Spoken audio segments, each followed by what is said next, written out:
نہیں، لیکن ایک ریسنٹ ایپیسوڈ ہوا جلسے کے اندر ہمارے پرائم منسٹر کھڑے ہوئے اور انہوں نے کہا کہ جنرل باجوہ نے مجھے کہا اور مولانا کے لیے ایک لفظ استعمال کیا تھا اور انہوں نے کہا کہ نہ استعمال کرو، تو یہ انہوں نے آپ کے بہاف پہ کہا، آپ نے درخواست کی تھی کبھی؟ حضرت میں گزارش کروں، شکایت کی ہو؟ میں ایسا آدمی نہیں ہوں، میری زندگی کو آپ سب سے زیادہ بہتر جانتے ہیں، سیاست میں جب سے میں آیا ہوں تب سے آپ بھی اس فیلڈ پہ ہے اور ہمارا اور آپ کا ایک میل جول رہتا ہے۔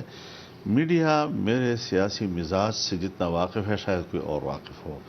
اب خبر بنانے کی تو ہر ایک کو شوق ہوتی ہے کہ کوئی ایسی بات میں کروں یا کسی ایسی بات وہ کر لے کہ جس سے ایک خبر بن جائے۔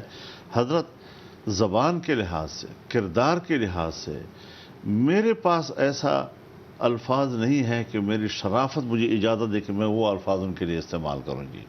اب یہ ایک مشکل ہے کہ وہ گالیاں دینے میں کسی قسم کی کوئی شرافت، کوئی انسانیت، کوئی اخلاق اس کے سامنے کہیں رکاوٹ نہیں بنتے جی، اور ہمارے سامنے قدم قدم پر ہمارے اخلاق اور ہماری شرافت رکاوٹ بنتی ہے کہ ہم اس طرح ان کو جواب دیں۔